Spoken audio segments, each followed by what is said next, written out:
Bien, quiero darle la bienvenida a todos y a todas a este seminario Base de datos, una manera sencilla para obtener información. Es un seminario dirigido a quienes se quieran iniciar en este tema de base de datos y también quieran descubrir un poco más acerca de las consultas y acerca de cómo pueden sacar información fiable y válida de un conjunto de datos que tengan almacenados. Vamos a estar conversando un poco sobre la historia de la base de datos, qué es una base de datos o a qué hace referencia, qué es un DBMS o un sistema administrador de base de datos o System Manager Database, cómo podemos diseñar una base de datos, los pasos que debemos seguir para poder diseñar esa base de datos y alcanzar el objetivo, los asuntos referentes a la normalización, a qué se refiere esto, por qué debemos hacerlo, cuáles son las formas normales, crear tablas en un sistema manejador de base de datos a través del uso de algún IDE que nos permita conectarnos a la base de datos y nos pueda facilitar el trabajo. Vamos a estar conversando un poco acerca de qué son las claves primarias, qué son claves foráneas, y a partir de que ya sepamos esas cosas y ya sepamos cómo diseñar una base de datos, vayamos de una vez a tratar los temas de consulta, de selección de datos y cómo podemos insertar, cómo podemos actualizar, cómo podemos eliminar datos, también cómo podemos hacer selecciones condicionales dentro de nuestras tablas, lo que son las condiciones compuestas con operadores lógicos y algunas cláusulas de consulta a nivel de base de datos. ¿Cuáles son los orígenes que tienen las bases de datos? Bien, como vemos acá, en los inicios de la programación se manejaban grandes cantidades de datos, especialmente en las aplicaciones comerciales y de negocios. Y estos archivos, ¿cómo podemos verlos? Los podemos ver como una colección de registros o una colección de campos de fila que dentro de sí tienen un conjunto de campos y cada campo es de un tipo de dato, tal cual como se pudiese utilizar en algún tipo de lenguaje de programación. En las bases de datos también debemos definir cuál es el tipo de dato. Por ejemplo, si queremos definir algún tipo de dato entero, algún tipo de dato booleano, que son para condiciones sí o no, que generalmente se utilizan para estados. También si son de tipo varchar, tipo texto.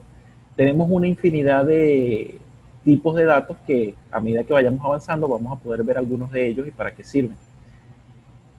¿Qué sucede aquí? El método para acceder al registro de un archivo de datos almacenado en un disco difiere dependiendo de la longitud del registro, si es fijo o variable. ¿Qué quiere decir esto? Que la manera en cómo se acceden los datos en este método de almacenamiento va a depender del tamaño que tenga la cadena.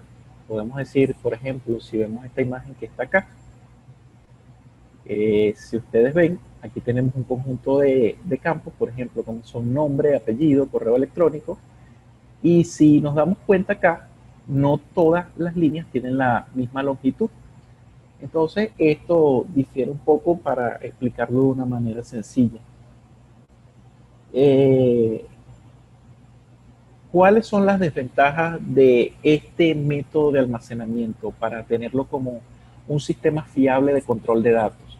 Bien, la concurrencia es un problema en el tipo de archivo de texto plano. ¿Por qué? Los datos solamente pueden ser accedidos y modificados por solo una persona a la vez, lo que a la larga nos va a generar a nosotros lentitud. ¿Por qué? Porque vamos a tener una cantidad de aplicaciones que quieren acceder a la misma información y no todas pueden entrar al mismo tiempo. ¿Por qué? Porque una vez que un programa toma el archivo le pertenece a él hasta que éste lo libera para que pueda ser utilizado por otro. Adicionalmente a esto tenemos un problema de integridad.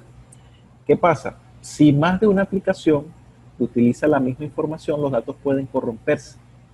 A mayor cantidad de información, mayor probabilidad de que se corrompan los datos. ¿Qué quiere decir esto? Si, por ejemplo, tenemos un registro que tiene la dirección, la edad y supongamos nombre, apellido y teléfono de un determinado usuario, supongamos que un programa accede a ese registro y otro programa también obtiene la lectura del mismo. Ambos programas tienen la información en un formulario. Si uno de los programas o si uno de los accesos modifica la dirección de correo electrónico y guarda la información, esta se almacena. Pero cuando el segundo programa que no almacena esa información que almacenamos anteriormente, sino que almacena el parámetro de la edad o cambia una letra en el apellido o en el nombre, cuando guarda, al no tener la información del parámetro anterior, cuando guarda, lo que va a hacer es que va a corromper el registro. ¿Por qué? Porque una de las aplicaciones ya le dio una información y la otra aplicación lo que hace es que sobreescribe la información y deshace el cambio que se hizo en primera instancia.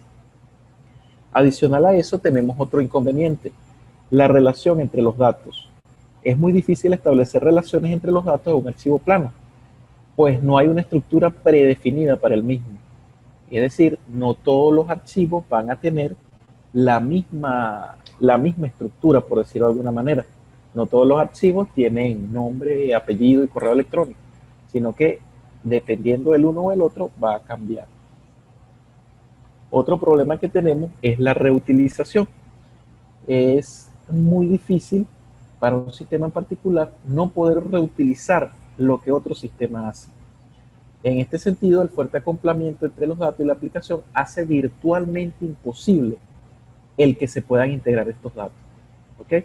Entonces, no es algo que podamos tener para mantener los datos fiables, o sea, tener información confiable. Adicionalmente a eso, tenemos un problema de seguridad. Son menos seguros porque cuando almacenan en un sistema de archivo plano, pueden ser accedidos por cualquier otro usuario, no necesariamente el propietario, y desde cualquier otra aplicación. Y entramos en lo que estábamos conversando ahorita, con la integridad, tiene que ver con la seguridad. O sea, los datos pueden corromperse si no están seguramente almacenados. Es decir, si yo no sé qué usuario debe realmente hacer los cambios, voy a tener un problema de integridad y de seguridad. ¿Qué es una base de datos? Y aquí vamos a entrar ya un poco a los sistemas manejadores de base de datos. Es una colección organizada de datos relacionados utilizada para almacenar y recuperar datos.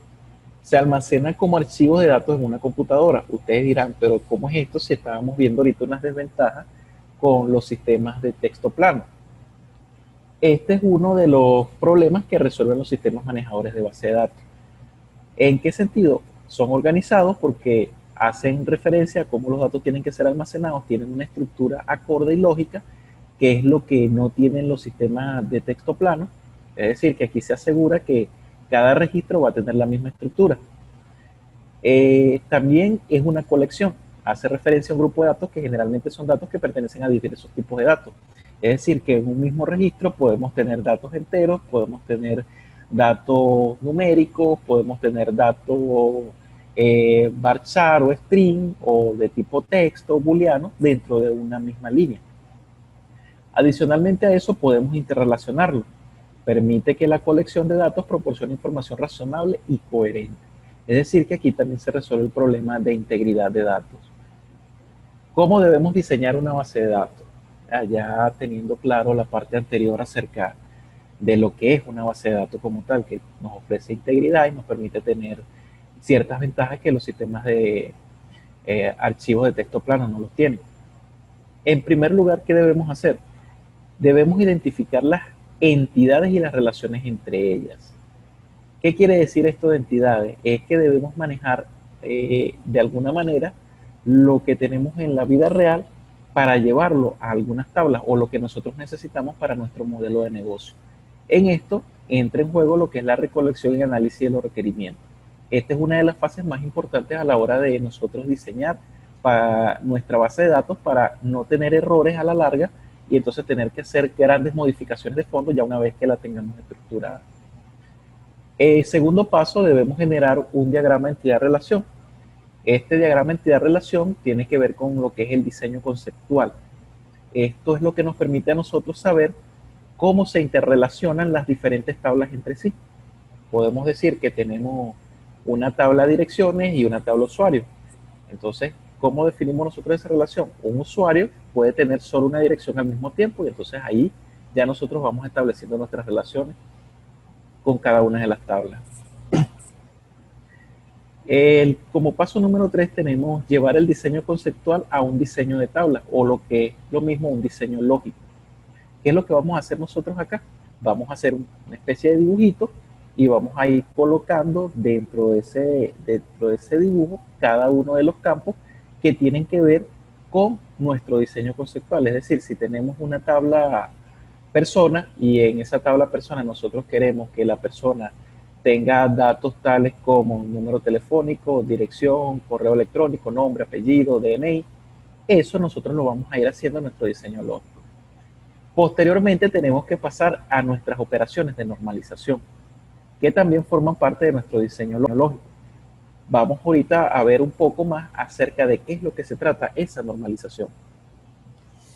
Adicional a eso, tenemos que hacer un diseño físico. Y eso nosotros lo vamos a lograr. ¿De qué manera? Haciendo o definiendo de qué manera se va a almacenar esa información. ¿Bien? Luego, ¿qué debemos hacer? Debemos pasar al diseño a través de diagramas. Ya esto es una fase que en el desarrollo de software se llama documentación. Y aquí nosotros vamos a ir definiendo qué es lo que hace cada tabla y qué es lo que tiene cada tabla. ¿Ok? Vamos a pasar. Bueno, adicional a esto les quería mencionar que dentro de ese diseño lógico podemos tener diseños relacionales, diseños de red o diseños jerárquicos. Eso va a depender de lo que nosotros querramos hacer. ¿Ok?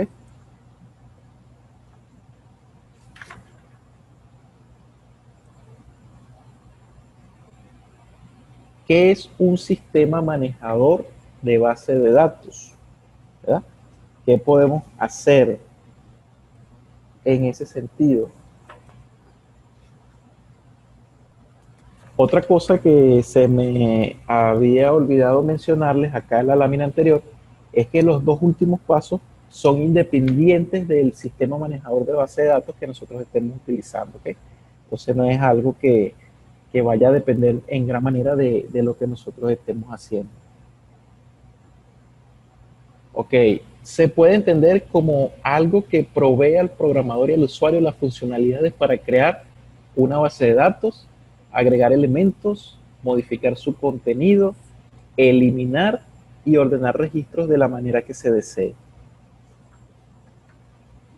El DBMS proporciona al usuario comandos que le permiten realizar estas tareas sin tener que realizar programación de bajo nivel, sin tener que tener un conocimiento de cómo debe hacer para crear una tabla. En este caso vamos a continuar con lo que es un DBMS. Tenemos un detalle aquí interesante aquí en este punto. Si ustedes se dan cuenta, dice la independencia de datos está garantizada en el caso de los DBMS. ¿Por qué? Porque esto nos permite a nosotros realizar nuestros diseños de una manera clara y concisa y nos permite cometer menos errores al momento de hacer nuestra base de datos. Tenemos diferentes editores que permiten la gestión de las bases de datos de manera gráfica, manipulando directamente el sistema manejador de base de datos. Por ejemplo, tenemos MySQL Workbench, tenemos también plugin para el IDE de programación Eclipse, tenemos una interfaz también bastante sencilla que se llama PHP-MyAdmin, que nos permite manejar nuestros sistemas de base de datos. Cuando es en el caso de MySQL, tenemos también NetBeans, entre otros que son muy populares. Adicional a eso, si estamos utilizando otro sistema manejador de base de datos como Postgre, también hay herramientas que nos permiten hacer este trabajo. La mayoría de los DBMS permiten al programador trabajar con transacciones para ejecución de procesos, acciones de rollback, excepciones, ejecución de acciones antes o después de un evento, que son los llamados disparadores o triggers. ¿Okay? Esto, ¿qué es lo que nos permite a nosotros cuando hablamos de estas acciones de rollback?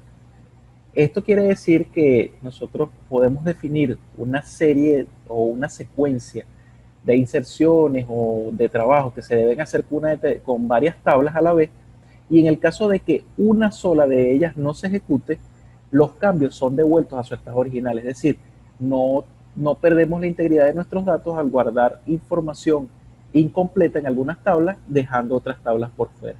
Esto ya está definido con el tema de las relaciones entre cada una de las tablas. Continuando, ahora, ¿cómo podemos nosotros construir un modelo de entidad-relación? Que es uno de los pasos que se necesitan al momento de nosotros diseñar una base de datos, y esto tiene que ver un poco ya con el esquema lógico de desarrollo de nuestra base de datos. ¿Qué es lo que nosotros tenemos que hacer? Primeramente, identificar las entidades. Como ya habíamos conversado hace rato, las entidades tienen que ver con las diferentes tablas que nosotros podamos definir en nuestro sistema. Ahora bien, ¿qué debemos hacer luego? Debemos eliminar nuestras entidades duplicadas. Es decir, que si estamos almacenando un dato en una tabla, no necesariamente tenemos que almacenarlo en otra tabla. Y aquí es donde entra en juego un poco más lo que es la integridad y cómo nosotros debemos cuidar el almacenamiento de nuestra información. Luego de eso debemos enumerar los atributos de cada entidad. Luego debemos marcar las claves primarias. ¿Qué quiere decir esto de las claves primarias? Bueno, más adelante también lo tenemos definido, pero es como que nosotros, o no es como, sino es un campo que nosotros definimos dentro de nuestra entidad que no se va a repetir. Es un campo que es único y que nos va a permitir a nosotros tener un indexado de nuestra tabla.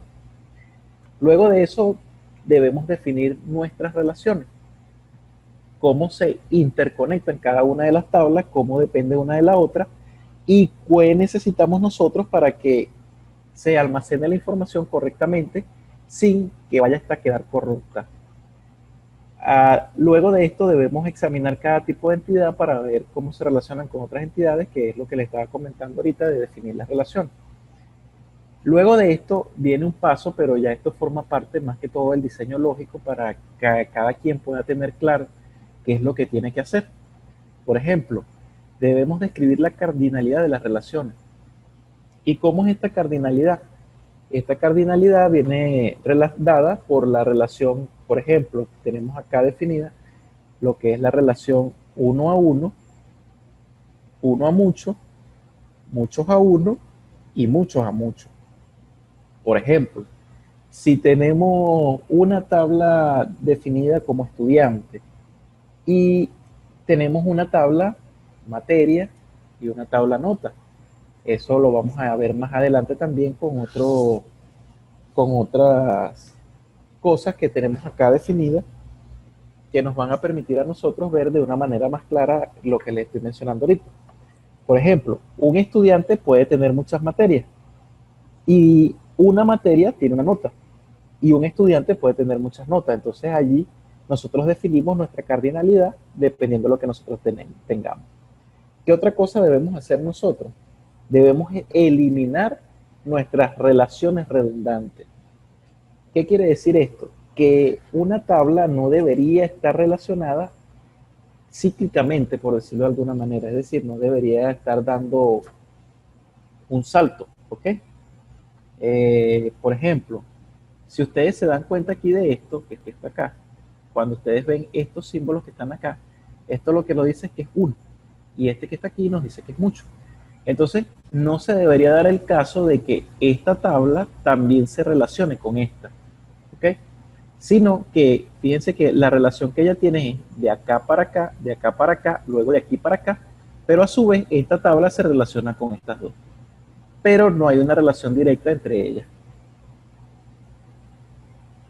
Fíjense, ¿cómo nosotros debemos normalizar o qué es esto de la normalización? Bien, veamos qué es lo que quiere decir esto de normalización. Es un proceso en el que nosotros organizamos los datos para reducir al mínimo la duplicidad de los datos. Generalmente implica en dividir la base de datos en 2 o más tablas y definir las relaciones entre ellas. ¿Cuál es el objetivo que se quiere lograr con esto de la normalización? Es aislar los datos de tal forma que cuando nosotros agreguemos, modifiquemos o eliminemos datos, se pueda hacer sobre una sola tabla. y luego se propague a las demás tablas para que nosotros podamos, digamos, si queremos eliminar o modificar un registro determinado y esta tabla en la que estamos nosotros haciendo el cambio depende de otra, no necesariamente tengamos que hacer el cambio en cada una de las tablas, sino que al hacerlo en esa tabla en específico y al estar ella relacionada con las demás tablas, el cambio se hace como un efecto dominó pasándose a las demás tablas. ¿Ok? Esto se llama atomicidad.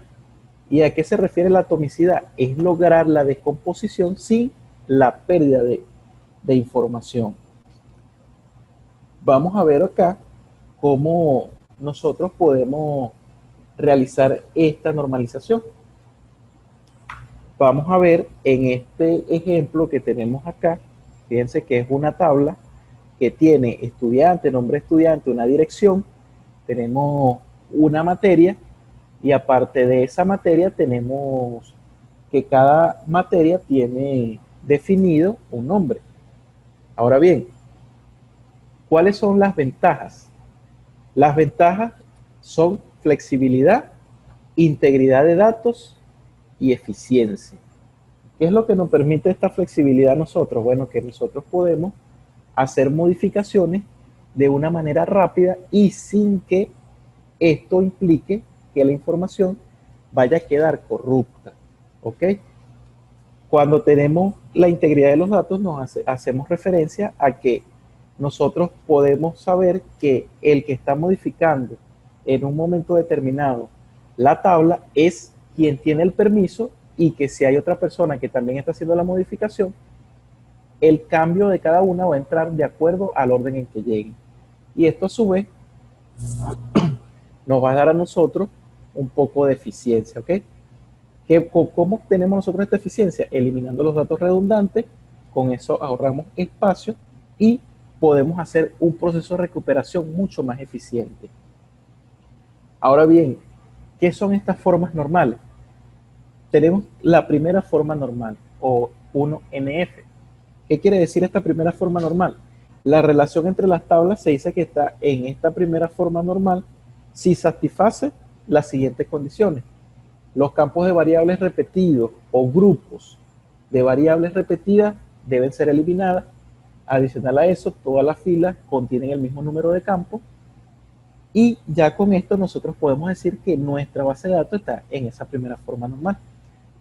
¿Qué es lo que quiere decir la segunda forma normal? ¿O cómo nosotros sabemos si nuestra base de datos está en esta segunda forma normal? Decimos que está en esta segunda forma normal si cada columna que no está en la clave primaria es dependiente totalmente de la clave primaria. ¿Qué quiere decir? Que no tenemos otro campo que pueda tomar ese renglón, si así nosotros lo hemos definido ya. Por ejemplo, pudiésemos decir que una clave primaria es el DNI. Entonces ya con eso, cada persona tiene un DNI único, no se va a repetir entre otros, y ya podemos definir que está en la segunda forma normal. También pudiésemos utilizar como un campo de este tipo, como clave primaria, correo electrónico. Y así sucesivamente de acuerdo a lo que nosotros tengamos en nuestro diseño lógico. ¿Cuándo nosotros podemos decir que nuestra base de datos está en la tercera forma normal? Tiene que estar primero en la segunda forma normal y cada columna no clave tiene que ser mutuamente excluyente. ¿Qué quiere decir esto? Que es independiente y no debe tener ninguna dependencia transitiva. ¿Ok? Cuando tenemos una dependencia transitiva es que, por ejemplo, tenemos 3 columnas y en una tabla A es la columna clave, clave, por ejemplo. Entonces tenemos A, B y C como columnas, ¿cierto? Entonces, si A es la columna clave, la dependencia se puede especificar como A depende de B y C. Y en este caso la relación, si B depende de A y C, depende de B, entonces C también depende de A. Es un poquito enredado este trabalengua. Y cuando esto se da, es una dependencia transitiva. Los invito también a consultar un poco más acerca de esto en libros de texto o también lo pueden hacer en internet. Tenemos también la cuarta forma normal. Entonces, para que esté en una cuarta forma normal, debe estar indudablemente en la tercera forma normal y la tabla no debe contener 2 o más columnas independientes multivaluados, ¿ok?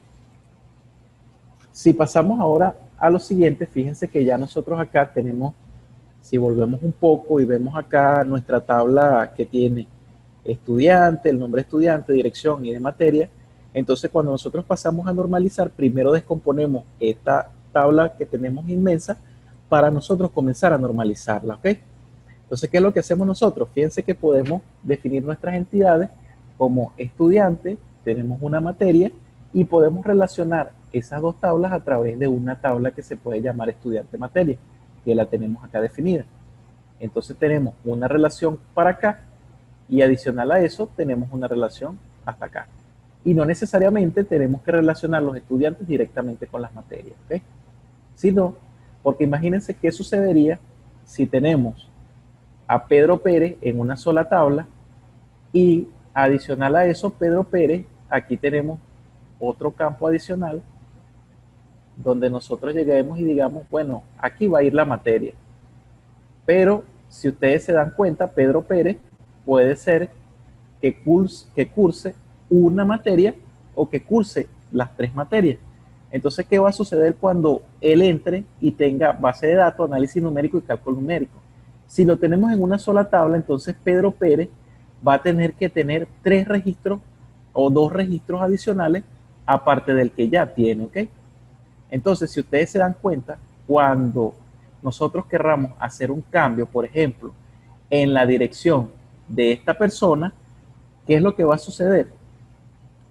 Cuando nosotros querramos hacer una modificación en la dirección de esta persona, ¿qué es lo que va a suceder? Tenemos que hacer la misma modificación en 3 diferentes registros.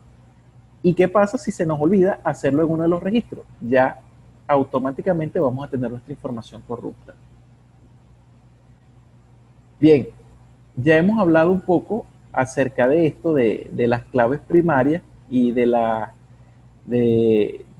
un concepto nuevo que vamos a incluir aquí, que es clave foránea, o una clave que depende de otra tabla y a su vez depende de la clave primaria de esa otra tabla. Entonces, ¿qué es lo que es una clave primaria? Es una columna de la tabla que se usa para identificar un registro en la tabla. El campo debe tener un valor válido que debe ser diferente de los otros valores.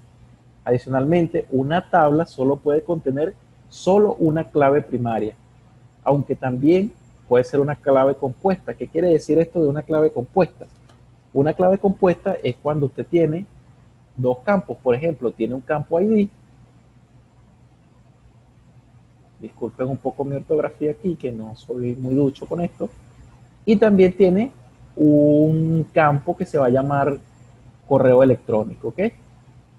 Entonces tenemos correo electrónico y tenemos ID. ¿Qué es lo que quiere decir de esta clave compuesta? Que estas dos claves que están acá se van a unir para hacer una clave primaria. Es decir, que si tengo ID 1 y tengo correo electrónico pedroperez@hotmail.com, puedo tener un ID 1 con un correo electrónico pedroperez@gmail.com. Esto lo que nos permite a nosotros es que podamos ampliar nuestro rango para establecer nuestras claves primarias. Una clave foránea. ¿Qué es una clave foránea? Es una clave cuyos valores son independientes de los valores de otras tablas. Es decir, que si yo tengo mi tabla A y una tabla B, independientemente ellas van a tener valores diferentes, pero a través de esta señora que está aquí, yo puedo relacionarla. La clave primaria a la que hace referencia la clave foránea se llama tabla padre y la tabla que contiene la clave foránea se llama tabla hija. Una restricción definida entre una clave primaria y una clave foránea se llama integridad referencial. ¿Qué quiere decir esto de integridad referencial? Por ejemplo, en el ejemplo que tenemos acá de estudiante y materia, si yo tengo un estudiante acá y trato de agregarle una materia, pero esa materia no existe en esta tabla, ella no me va a permitir agregarla. ¿Por qué? Porque la clave foránea, cuando busca el ID de la materia y no lo consigue, me indica de que la data se va a corromper. ¿Por qué? Porque voy a agregar un dato inexistente y no voy a tener la información correcta al momento de yo jalar esa información de mi sistema manejador de base de datos, ¿ok?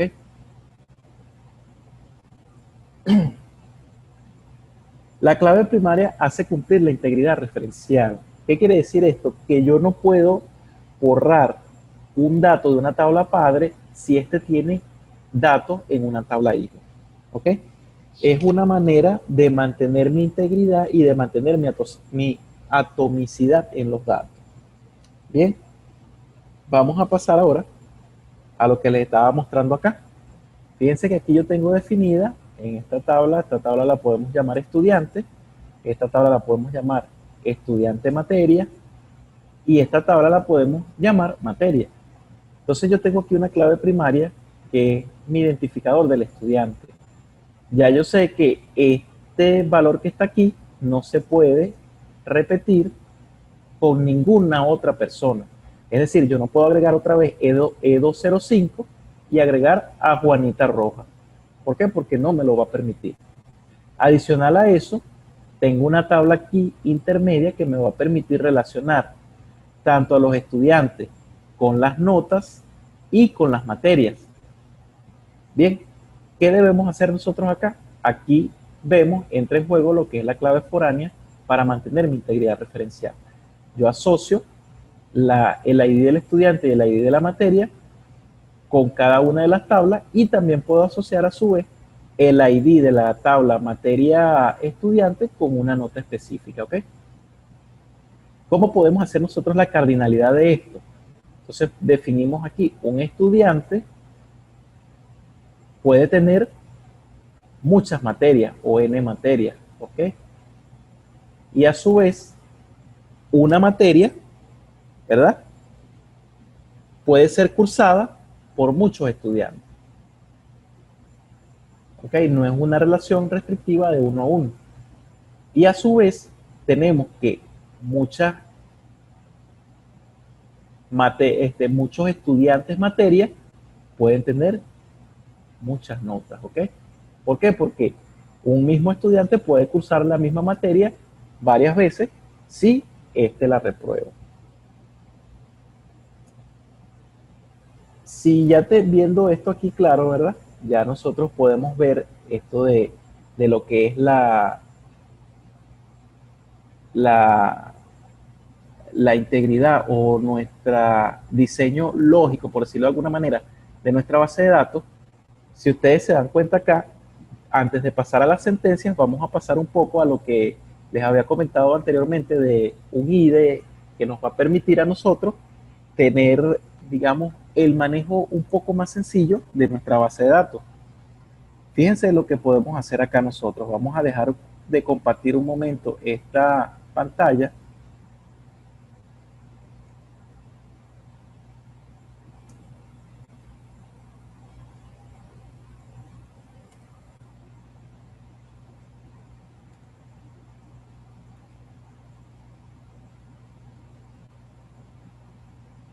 Vamos a cambiar un poco por acá.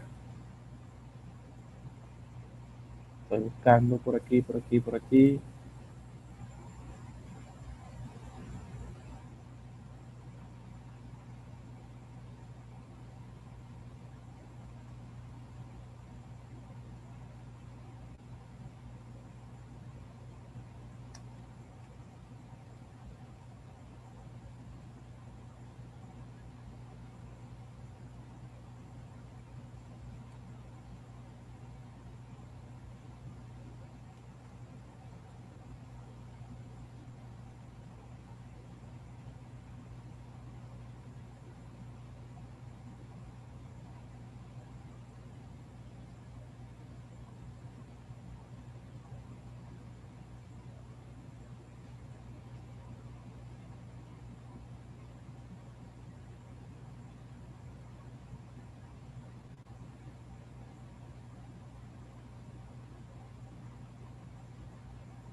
Ya va que esto no me quiere agarrar aquí para dejar de compartir esta pantalla. Espera un momento, por favor.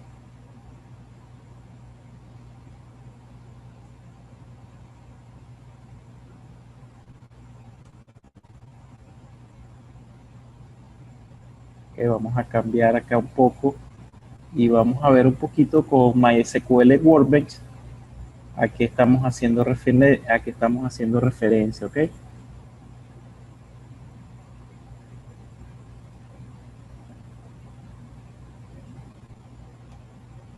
Fíjense, si nos damos cuenta aquí un momento de lo que tenemos y vemos acá el cómo se hace nuestra base de datos, si nosotros queremos hacer algo así, fíjense que inicialmente él nos va a mostrar esta pantalla que está acá. Si ustedes lo configuran correctamente, por ejemplo, en este caso vamos a utilizar MySQL, ¿ok?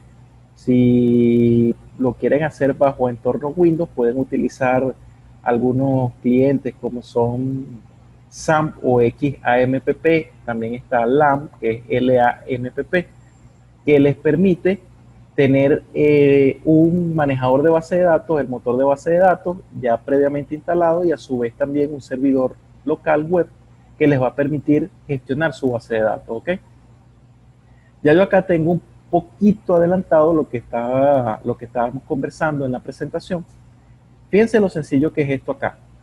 Si ustedes ven acá, ustedes pueden crear, vamos a hacer un modelo nuevo para que ustedes puedan ver de una manera sencilla de qué se trata esto. Fíjense que aquí automáticamente él me crea una instancia nueva de lo que yo estoy haciendo y le coloca aquí MyDB. Si yo coloco aquí seminario prueba o seminario práctica, ¿ok? Automáticamente me cambia el nombre acá. Aquí yo defino esta codificación que es el cómo se va a comunicar mi base de datos con la información que yo estoy agregando. Normalmente para cuando utilizamos español Latinoamérica se configura como PF8 General 6 para que me permita tener acentos, me permita tener todos los caracteres especiales que manejamos en nuestro lenguaje, ¿ok? Fíjense este detalle que está acá. Aquí yo puedo agregar tablas, puedo agregar lo que se conoce como vistas, puedo agregar rutinas y puedo agregar grupos también. Lo que nos interesa a nosotros aquí es cómo agregar las tablas. Si vamos acá y le damos doble clic, automáticamente agrega una tabla, ¿ok? Si yo llego aquí y le coloco, supongamos que queremos hacer la tabla estudiante, la que vimos anteriormente. Automáticamente yo aquí no necesito decirle cuál es el tipo de codificación que yo voy a utilizar. Esto de los motores, recuerdan que estuvimos conversando hace ratico acerca de lo de las transacciones, acerca de los rollback. Esto, dependiendo del motor que yo esté utilizando, me lo va a permitir hacer, ¿ok? Esto ya es un tema un poco más profundo que no concierne a lo que estamos tratando ahorita. Bien, si yo tengo aquí definida mi tabla estudiante, yo aquí puedo definir, si yo quiero un ID, automáticamente cuando yo le doy Enter, él me coloca aquí que es Primary Key o Primary Key, clave primaria, me coloca aquí en este campo que está acá, que estoy desmarcando y marcando, que no sea nulo, es decir, que no admite valores nulos, y adicionalmente a eso, si nosotros no queremos tener problemas al momento de nuestra inserción, habilitamos esta opción que dice ahí o que es autoincremento, ¿ok? Entonces, aquí colocamos nombre para el estudiante, decimos que es un varchar 45, esto lo podemos ampliar hasta 255 si es nuestro deseo, y vamos a colocarle aquí una dirección, ¿ok? Un punto importante es que cuando nosotros estamos nombrando nuestros campos, aquí no tenemos que colocar acento, ¿ok? Porque esto nos puede dar problemas. Fíjense la cantidad de tipos de datos que tenemos. Tenemos tipos de datos booleanos, tipos de datos fijos, entero 1, entero 2, entero 3, entero 8. Esto aquí lo único que me permite mostrar es un tamaño diferente para el cómo se va a manejar ese tipo de datos en la memoria, ¿ok? En este caso, si yo quiero que esto admita gran cantidad de texto, simplemente lo defino como un tipo texto, ¿ok? Fíjense que aquí tenemos muchísimos más. ¿Okay? Entonces yo lo que hago es que coloco texto. Puedo definirlo como medio texto, long text, como les dije anteriormente, esto lo único que me define es cómo voy yo o cómo se va a almacenar en la base de datos y la cantidad de memoria que va a apartar para eso. En este caso, yo lo que hago es escribirlo, ¿ok? Y ya tenemos nuestra tabla estudiante, fíjense, sencillo. Ahora supongamos que queremos agregar una tabla notas. Damos igual doble clic, vamos aquí a la tabla, colocamos nota, vamos aquí a la columna, decimos que esto es un ID y vamos a suponer que yo aquí definitivamente lo que voy a hacer es que voy a decir que cada persona tiene una nota determinada, ¿ok? No le vamos a estar agregando muchas cosas. Y defino esto también como un entero. Fíjense que aquí yo no marco ninguna de los atributos que tiene aquí. Ahora, si yo, por ejemplo, quiero que cada estudiante tenga una nota diferente y la nota entre los estudiantes no se pueda repetir, no lo defino como primary key, sino que lo defino como una clave unique o unique key. Es este que está aquí, este señor que está acá. Esto es lo que me permite que si un estudiante tiene nota 5, ningún otro estudiante la pueda tener, ¿ok? O ahora vamos a hacer una clave foránea. Fíjense lo sencillo que es hacerlo acá. Entonces, definimos aquí FK nota 1, le decimos que esto va a hacer referencia a la tabla estudiante y va a hacer referencia a la tabla ID, ¿ok? Y ya con esto tengo mi referencia creada. En este caso, esto sí yo quiero guardar el modelo, ¿ok? Ahora bien, si yo quiero agregar un diagrama entidad-relación, le doy doble clic aquí a esto y fíjense que aquí me aparece de una vez la base de datos que yo estoy definiendo. Aquí están las tablas. Si yo agarro la tabla y la arrastro hasta aquí, miren cómo de una vez ella me muestra mi tabla junto con los campos que yo definí para esa tabla. Esto era lo que estábamos hablando hace rato de la definición del modelo lógico, modelo conceptual. Ahora bien, si yo jalo de una vez acá la tabla nota, fíjense que automáticamente me hace mi relación de 1 a mucho. ¿Ok? Es decir, que un estudiante pudiese tener muchas notas definidas de esta manera. Pero también yo pudiese hacer una restricción que me diga que solo un estudiante puede tener solo una nota, que no tenga más de una nota. Como no lo hemos definido así, ya automáticamente me queda una relación de 1 a mucho, ¿ok? Y fíjense lo sencillo que es. Ya después de esto, ustedes simplemente imprimen su modelo conceptual, su modelo lógico y lo pueden presentar tranquilamente, sin necesidad de estar haciendo mucho trabajo, ¿ok? Ahora bien, vamos a cerrar esto que está acá y vamos a abrir lo que nosotros tenemos de nuestro modelo para seminario. Podemos borrar lo anterior, le decimos que no lo guarde. Y fíjense que aquí yo tengo mi modelo entidad-relación de mi tabla estudiante, mi tabla materia estudiante y mi tabla materia, ¿ok? Ahora bien, ya una vez que tenemos definidas nuestras tablas, ¿ok? Ya tenemos nuestro modelo conceptual, tenemos nuestro modelo lógico, vamos a pasar ahora sí a lo que estábamos conversando ahorita acerca de nuestras sentencias, ¿ok? Vamos a dejar de compartir momentáneamente esta pantalla para poder comenzar a hacer nuestras consultas, ¿ok? Vamos a pasar un momento ahora acá a nuestra presentación anterior. Ok, estábamos por acá.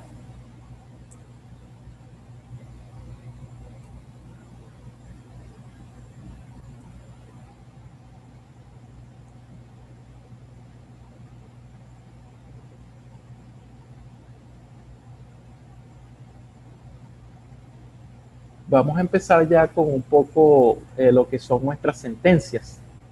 En este caso vamos a empezar a hablar de las sentencias CELEB y adicional a eso también vamos a ver cuáles son las sentencias para inserción, actualización y eliminar datos. Selección condicionada con la cláusula WHERE, condiciones compuestas y operadores lógicos y las cláusulas ordenar por, agrupar por, join y having si nos da un poco más de tiempo, ¿ok? Bien, vamos a dejar de compartir un poco esta pantalla de acá. Esto a veces se tranca un poquito.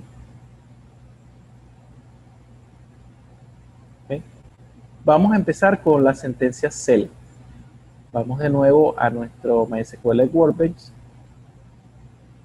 para poder mostrarles un poco de qué se trata esto. Otra cosa que se me pasó por alto ahorita mostrarles es cómo nosotros hacemos para, ya una vez que tenemos nuestra base de datos, cómo podemos hacer nosotros para que esta información la podamos insertar en un manejador de base de datos, ¿ok? Esto que estamos haciendo aquí hasta el momento es un diseño conceptual, un diseño lógico que aún no está tocando la base de datos, ¿ok? ¿Cómo lo hacemos? Fíjense lo sencillo que es. Vamos acá a archivo, le damos acá en exportar, ¿ok? Y fíjense que aquí le decimos que nos genere la ingeniería de nuestro script de creación SQL, ¿ok? Una vez que nosotros tenemos esto, acá nosotros podemos definir dónde queremos guardar ese archivo, o simplemente una manera más sencilla de hacerlo es que nosotros lo copiemos en nuestro portapapeles y automáticamente lo ejecutemos.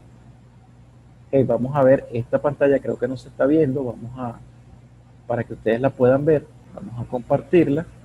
Como les estaba explicando ahorita, ustedes aquí pueden definir dónde quieren guardar ese archivo, dónde lo quieren dejar almacenado, o simplemente podemos hacer lo siguiente para que podamos copiarlo en el portapapeles, ¿ok? Fíjense que aquí hay una serie de opciones que podemos nosotros activar. Fíjense que aquí podemos saltarnos la creación de las claves foráneas. En este caso a nosotros nos interesa tener las claves foráneas para tener nuestra integridad de datos. También podemos generar las sentencias de inserción que están acá, ¿ok?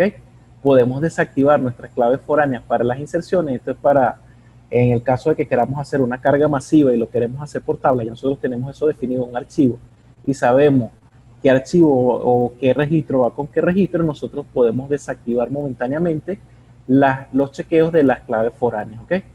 Podemos también crear los disparadores antes o después de la inserción. Eso va definido de acuerdo a lo que nosotros estemos haciendo en ese momento. Le damos acá siguiente y fíjense que acá nos muestra que podemos exportar los objetos de las tablas MySQL. Podemos ver esos filtros y podemos hacer nuestras modificaciones de acuerdo a lo que necesitemos en esos requerimientos, ¿ok? Si le damos siguiente, fíjense que ahora aquí ya tenemos nuestra magia, o tenemos lo que es el código sin necesidad de que nosotros hayamos tecleado en algún momento algún código de bajo nivel, ¿ok? Fíjense que es algo bastante sencillo. Aquí, con este manejador o con este IDE, podemos copiarlo automáticamente a nuestro portapapeles y ya ustedes verán, una vez que ya yo lo tengo copiado, ya ustedes verán que lo podemos copiar en una ventana para ejecutar esa sentencia SQL. Vamos a dejar de compartir esta ventana momentáneamente y vamos ahora a pasar a nuestra ventana en Workbench de nuevo para poder trabajar un poquito con lo que es la sentencia select, ¿ok? Bien, ya estando aquí, lo que tenemos que hacer es un poco más sencillo. ¿Cómo es esto? Fíjense que tenemos acá varias vistas o varios iconos. Aquí lo que nosotros vamos a hacer es venirnos hasta acá. Fíjense que esto que está acá, como esta pestaña que dice MySQL localhost 3306, ¿cómo la consigo? Primeramente yo tengo que configurar una instancia, ¿ok? Una instancia que tenga que ver con mi base de datos. Fíjense que eso se hace acá, editar conexión, para que ya ustedes vean una creada, ¿ok? Fíjense que acá, cuando ustedes lo van a configurar por primera vez, esto no les aparece, sino que les aparece todo en blanco. Entonces ustedes le colocan acá cuál es su usuario. Aquí también esto lo pueden reemplazar por esta dirección IP 127.0.0.1, que es la local, ¿ok? Y aquí ustedes pueden definir cuál es el tipo de conexión. si es a través de TCP/IP, si es una tubería o un socket local, si se conectan a un servidor remoto, que es este estándar TCP sobre SSH, y si tienen un un nodo administrador de fábrica de MySQL. Esto es un tema que tiene que ver ya con conexiones que se hacen a nivel remoto a sistemas de base de datos, ¿ok? Ahora vamos a pasar a lo que es un test de conexión, si ustedes quieren saber que efectivamente se están conectando. Él haga acá un test de conexión y abre otra ventanita, ya ustedes la van a ver por acá.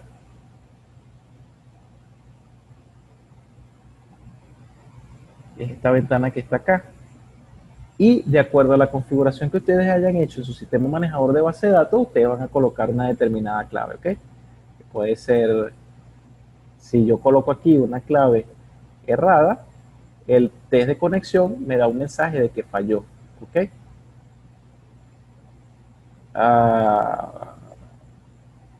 Vamos a ver un momentico, fíjense que esto que está acá, para que vean el mensaje de error que da cuando metemos una clave equivocada. Ya la vamos a buscar por acá, la cosa se pega un poco, disculpen. Ok, vamos ahora sí, cambiar ahora de nuevo para nuestra MySQL Workbench. Esto está dando aquí unos pequeños inconvenientes técnicos, pero vamos a continuar. Ok, ya una vez que yo tengo definida mi instancia acá, lo que hago es que me conecto a ella, me va por pedir una clave y yo con tipear mi clave, automáticamente tengo una instancia local, ¿ok? Y cuando veo acá, fíjense que aquí hay algo que dice esquemas y ya yo tengo aquí todas las tablas definidas. Entonces, supongamos que yo quiero ver dentro de mi base de datos seminario, quiero saber cuántos estudiantes tengo registrados en mis tablas. Simplemente llego aquí y presiono sobre mi tabla estudiante, le doy botón derecho y voy acá donde dice Copy to Clipboard y le doy aquí Select All Statement, ¿ok? Y fíjense que aquí también tengo inserción, actualización, borrado y para crear, ¿ok? Si yo le doy Select All Statement, cuando le doy acá pegar, automáticamente él me muestra la sentencia Select. Veo acá el nombre del esquema, que en este caso es estudiante o el nombre de la tabla, punto ID de estudiante, y así sucesivamente. Tengo el ID, el nombre, el DNI y la dirección. ¿De dónde lo va a seleccionar? Fíjense que él aquí me dice con la palabra reservada from, yo llego y digo que me va a seleccionar de dónde, de la tabla seminario.estudiante, ¿ok? ¿Cómo lo ejecuto? Busco, hay un micrófono por ahí abierto.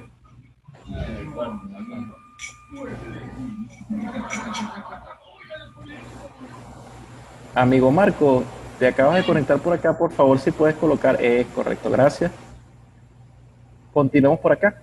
Una vez que tenemos ya nuestra sentencia select, acá en este rayito que está aquí, fíjense que si yo me paro sobre él, me muestra un mensaje que dice ejecutar la porción seleccionada del script o todo lo que esté ahí en esa ventana. Cuando yo presiono allí, me muestra esta ventana que está acá con todos los usuarios que tengo yo. ¿Ok? Y según esto que tengo acá, tengo 103 estudiantes registrados. Ahora bien, ya tengo definida con mi sentencia select, digamos, seleccionado todos los parámetros.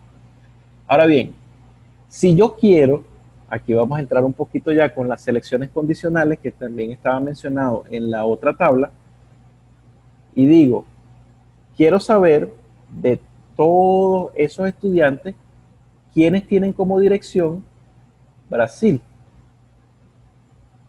Entonces copio lo que dice estudiante.dirección, lo coloco acá y digo que sea igual.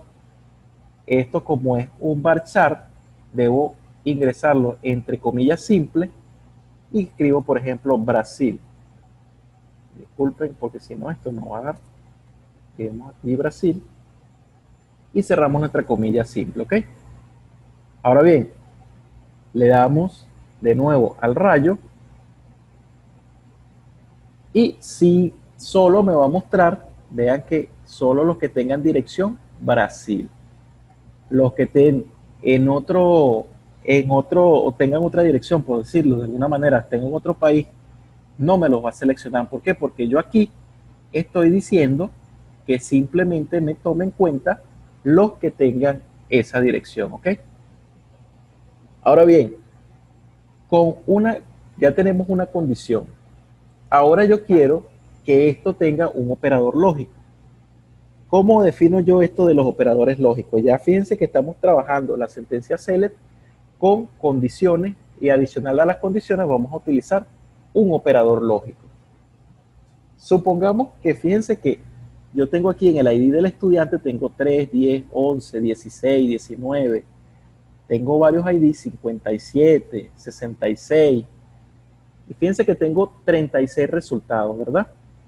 Ahora, si yo digo acá, simplemente quiero que me seleccione a los estudiantes que tengan como dirección Brasil y a su vez tengan la dirección, o no la dirección, vamos a usar el ID del estudiante o el DNI. Podemos utilizar el DNI. Seleccionamos acá el DNI y le decimos que el DNI sea mayor a, fíjense que tenemos acá una secuencia, 830, 834, 835, 840, 843. Entonces yo quiero que sean mayores a 882. Entonces, colocamos 1, 2, 3, 4, 5, 6, 7, 8, 8, 2. ¿Por qué esto no lo coloco entre comillas simple o entre comillas doble? Porque si recuerdan que cuando definimos nuestro modelo, tenemos la tabla estudiante. Si nos vamos a las columnas, tenemos definido el ID del estudiante como entero y sí, vamos a tener que meterlo en comillas simples. Bueno, vamos a ver qué pasa si nosotros ejecutamos la sentencia de esta forma. Fíjense lo que arroja como resultado. ID de estudiante, todo nulo. Si yo llego y coloco esto entre comillas, ¿ven la diferencia acá? Me toma en cuenta el varchar, ¿no? 830, 882, 791, no. ¿Por qué? Porque no tengo un valor válido entero para hacer la comparación, ¿ok? Entonces, si yo busco aquí 882, está aquí incluido. Ahora, si yo digo que sea diferente, vamos a ver qué pasa con este valor 882. Y ejecuto mi sentencia. Vamos a ver dónde quedó este 882. Está acá. Quiere decir que nosotros no podemos hacer comparaciones de este tipo con variables varchar, ¿ok? Entonces, debemos saber que para algunos operadores lógicos es necesario que tengamos definido bien el tipo de dato, ¿ok? Ahora bien, si yo llego acá y le digo que quiero que el ID del estudiante sea mayor a 80, ¿ok?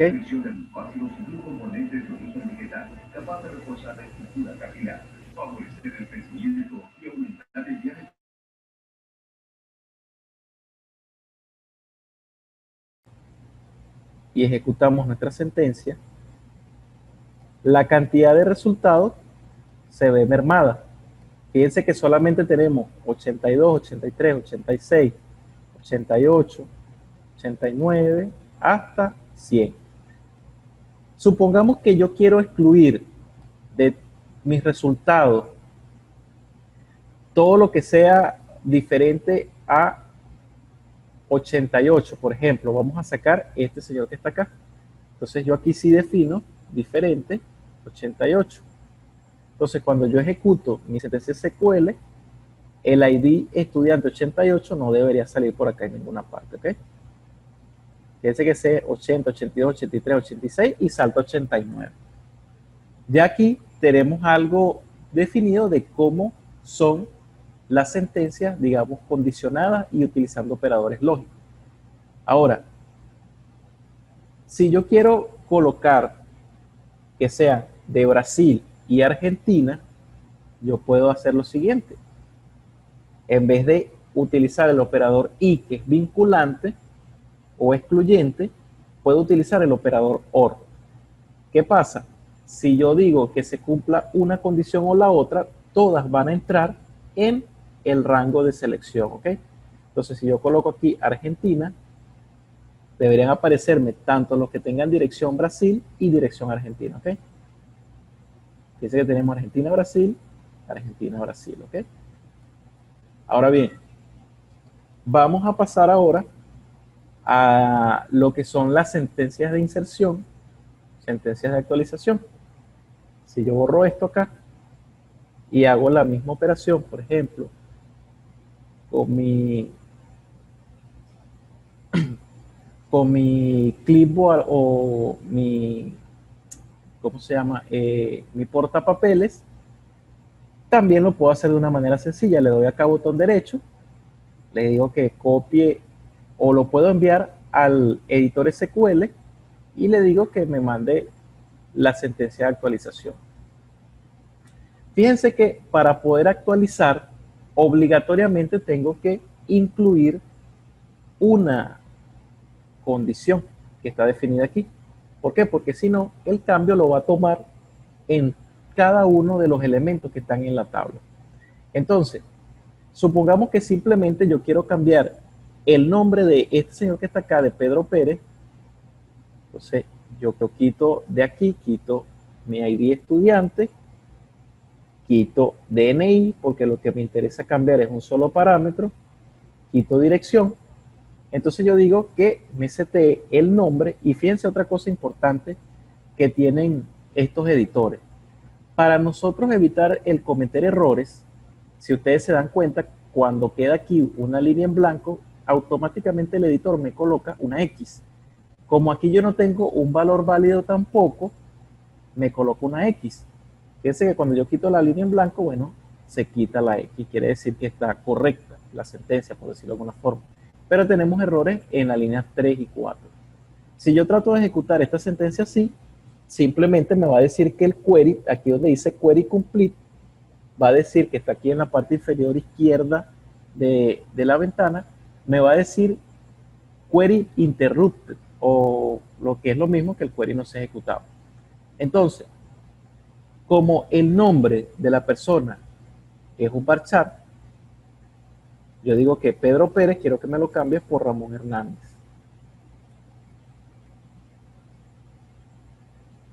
¿Dónde? Donde el ID del estudiante sea igual a 1. Y quitamos esta coma aquí, porque esto es lo que me está ocasionando este error acá. Entonces tenemos seminario.estudiante nombre sea igual a Ramón Hernández. ¿Okay? Fíjense que como esto tenía esta comilla especial, esto se utiliza solamente cuando yo quiero definir antes el esquema en el que voy a trabajar. Como ya aquí está seleccionado, no necesariamente lo tengo que hacer acá. ¿Ok? Entonces, si yo ejecuto mi sentencia, dice query complete en la parte inferior izquierda y sabemos que el ID 1 le cambiamos el nombre a Ramón Hernández. Entonces vamos a darle acá un control Z, un momentico, Z, control Z. Y vamos a seleccionar otra vez los estudiantes. ¿Okay? Entonces vamos a cerrar, vamos a quitar esta condición para que esto acá se cumpla. Y vamos a ejecutar nuestra sentencia. ¿Okay?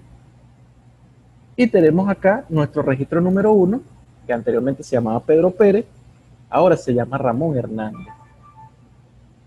Ahora bien, otra cosa que nosotros podemos hacer, podemos combinar una o más tablas. Y aquí podemos hacer una sentencia combinada.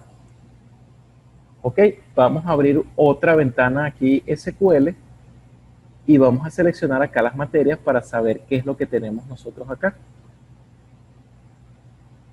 Entonces, aquí en la tabla materia tenemos todo esto que está acá. Ok, vamos a ver qué tenemos acá en la tabla materia estudiante. Vamos a abrir otra pestaña SQL y vamos a seleccionar aquí materia estudiante para saber qué es lo que estamos haciendo. ¿Ok? Seleccionamos, ejecutamos. Si ustedes se dan cuenta aquí, fíjense que aquí tenemos un ID de materia y tiene un nombre. Pero cuando pasamos a la tabla que relaciona tanto al alumno con la materia, fíjense que aquí solamente vamos a ver números.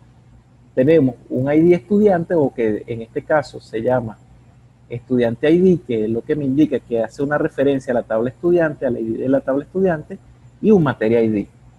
Quiere decir que uno tiene todas estas materias, ¿ok? 34 tienen todas estas materias.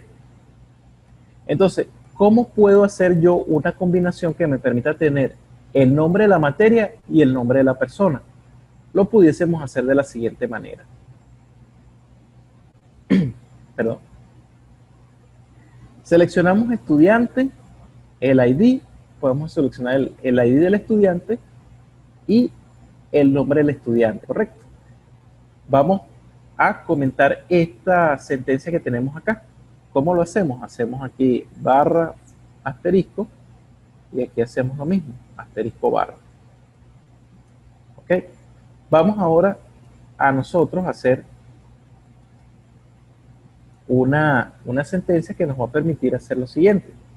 Entonces agarramos de la tabla materia estudiante, ¿ok? Seleccióname el ID del estudiante. También quiero que me seleccione de materia estudiante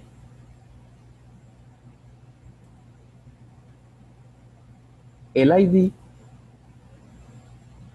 o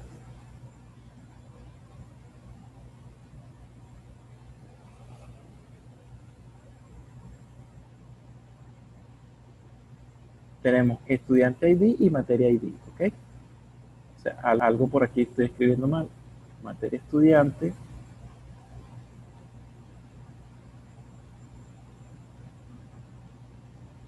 Punto.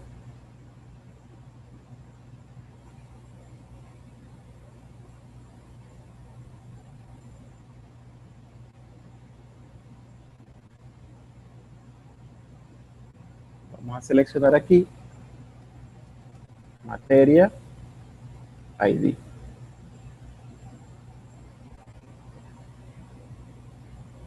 Y aquí vamos a seleccionar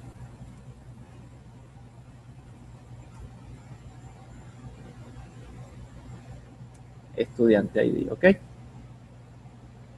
Y a su vez, nosotros queremos que de la tabla estudiante nos traiga el nombre, ¿ok? Ajá, ¿cómo hacemos ahora nosotros nuestra selección para que esto coincida? Si nos damos cuenta, ¿de dónde lo vamos a traer?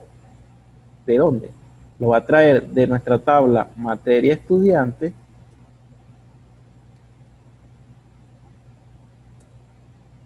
y con una coma le decimos también de qué otra tabla lo queremos sacar. En este caso de la tabla estudiante. ¿Cuál es la condición?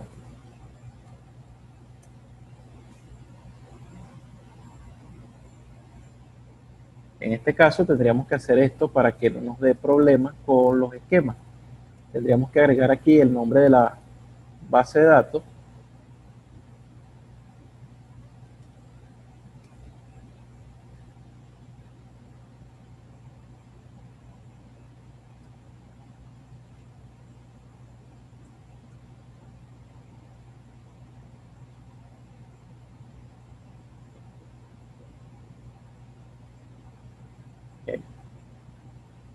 y seminario estudiante, ¿no?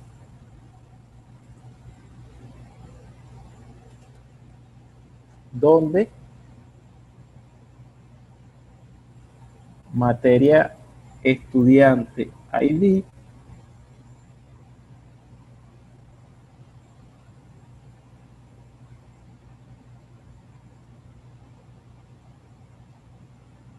sea igual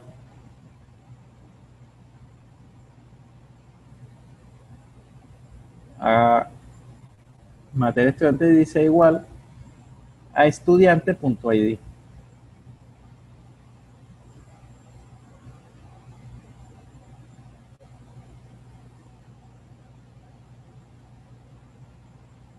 Vamos a ver por qué esto está dando error.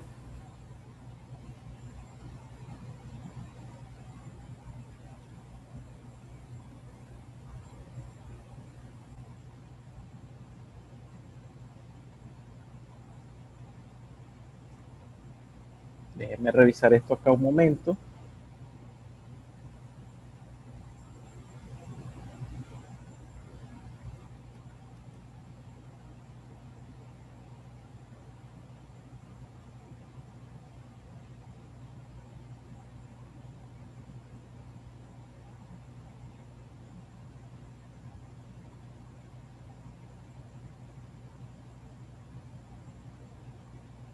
Vamos a escribir de nuevo la sentencia, porque aquí hay un detalle que todavía no logro visualizar del todo. Entonces, seleccionamos de estudiante, quiero que me traigas el nombre, y de materia, quiero que me traigas el nombre también,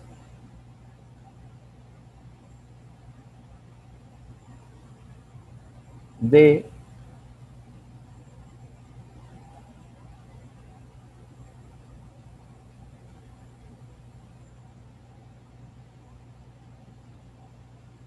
materia estudiante y de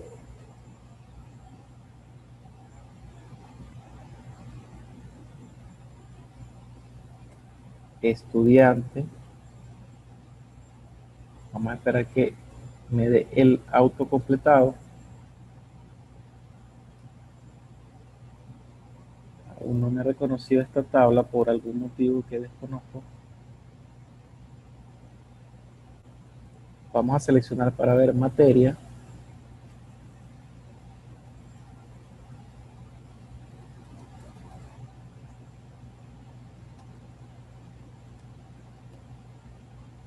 Vamos a ver si nos permite ejecutar esto aquí ya. Fíjense que cuando hay un error, él me dice que el query ha sido interrumpido, ¿ok? Vamos a ver acá, estudiante.nombre, materia.nombre.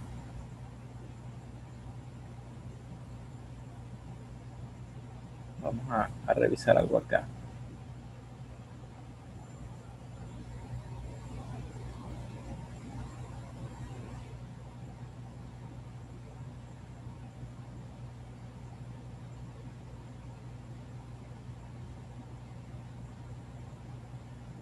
Okay, tenemos esta por acá y vamos a ver por aquí de materia y vamos a tener que hacer un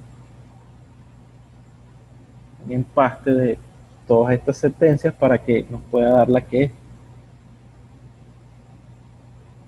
Tengo ya aquí definido estudiante y materia y me faltaría esta tabla que está acá.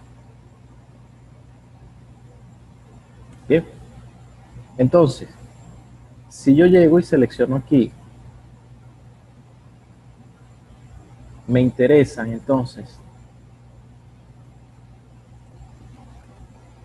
aquí no importa si lo escribo en mayúscula o minúscula, ¿ok? Entonces yo quiero seleccionar el nombre del estudiante. A su vez también quiero seleccionar el nombre de la materia.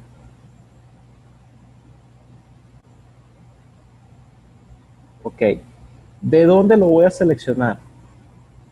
Quiero que lo saque del estudiante y la materia.nombre quiero que lo saques de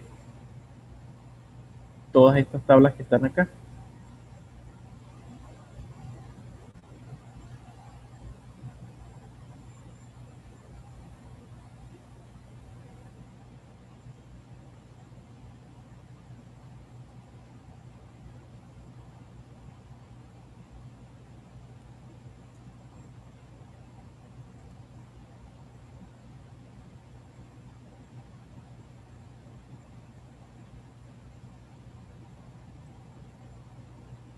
¿Ok? Entonces, ¿qué quiero yo ahora? Que donde, vamos para que se vea un poco más claro. Entonces, donde, ¿qué necesito yo acá ahora? Estudiante.id.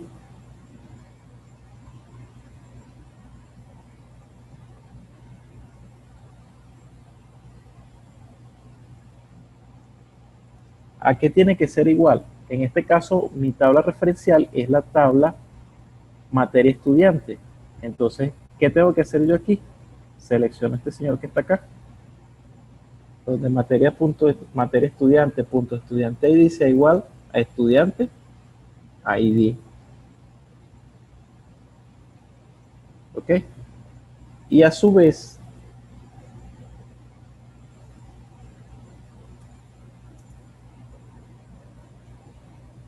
ya tengo el estudiante, ahora me faltaría la materia. Entonces, materia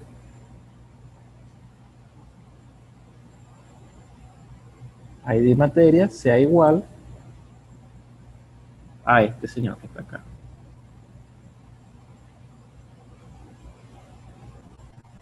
¿Ok? Cierro con punto y coma y simplemente quiero ejecutar lo que he seleccionado.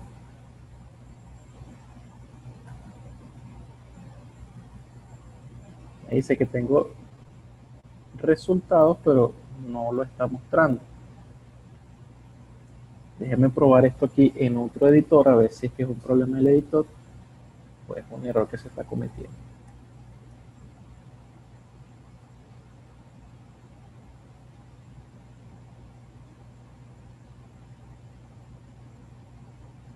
Ok, vamos a ver algo acá. Si yo borro esta condición,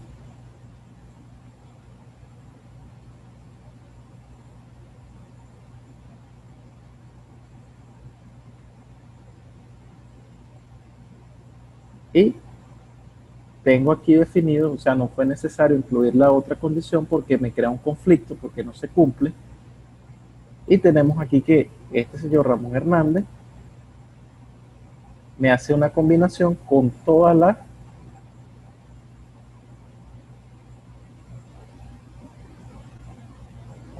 las materias que tiene esa persona inscrita.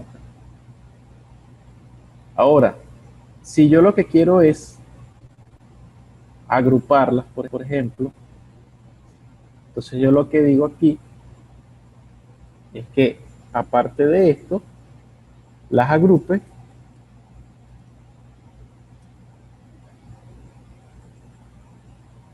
por, ¿por cuál la voy a agrupar? Quiero que toda la psicología del desarrollo me aparezca primero y así sucesivamente. O que me las ordene por orden alfabético.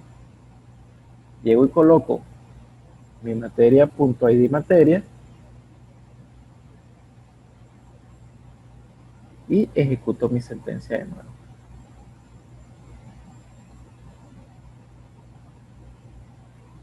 Oye, ¿qué está pasando acá?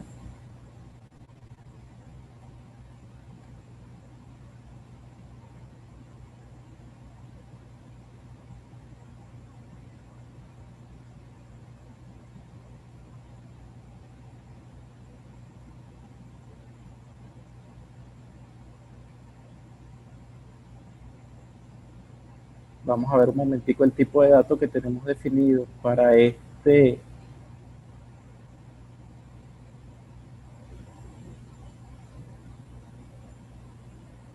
es un entero, entonces debería tomarnos en cuenta para agruparlo.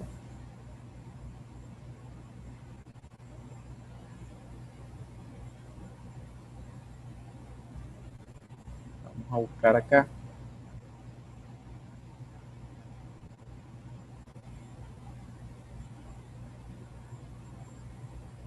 Vamos a hacer acá una prueba un momento.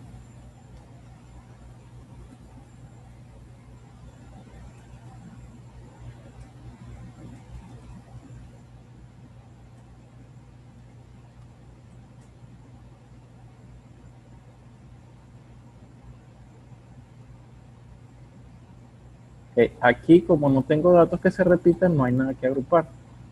Pero en este caso,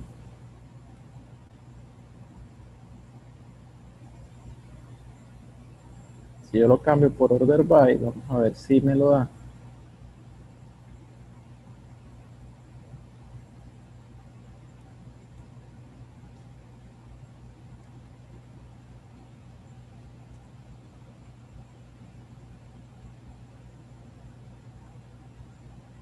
Ok.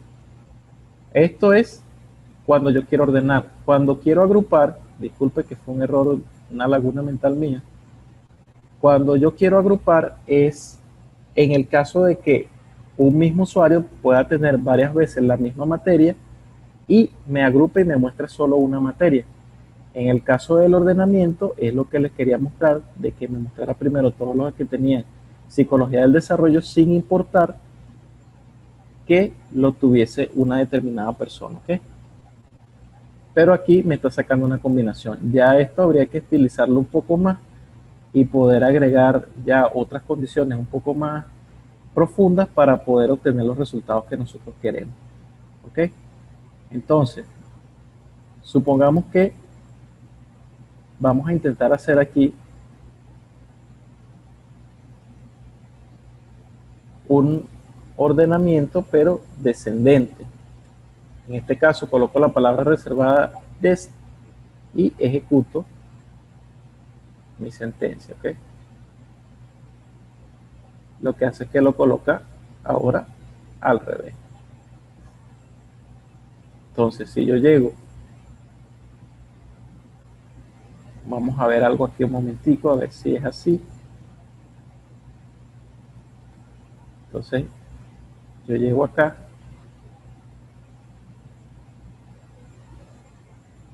Vean algo, aquí aparece por lo menos este Neymar, aparece así como con mucha metodología de investigación.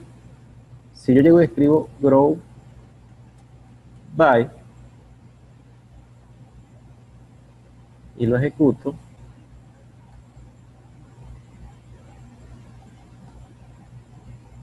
bueno, no me lo muestra. Habría que revisar la sentencia.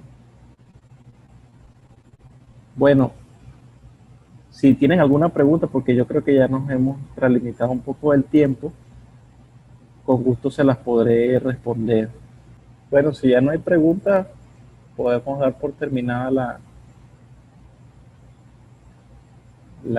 el seminario.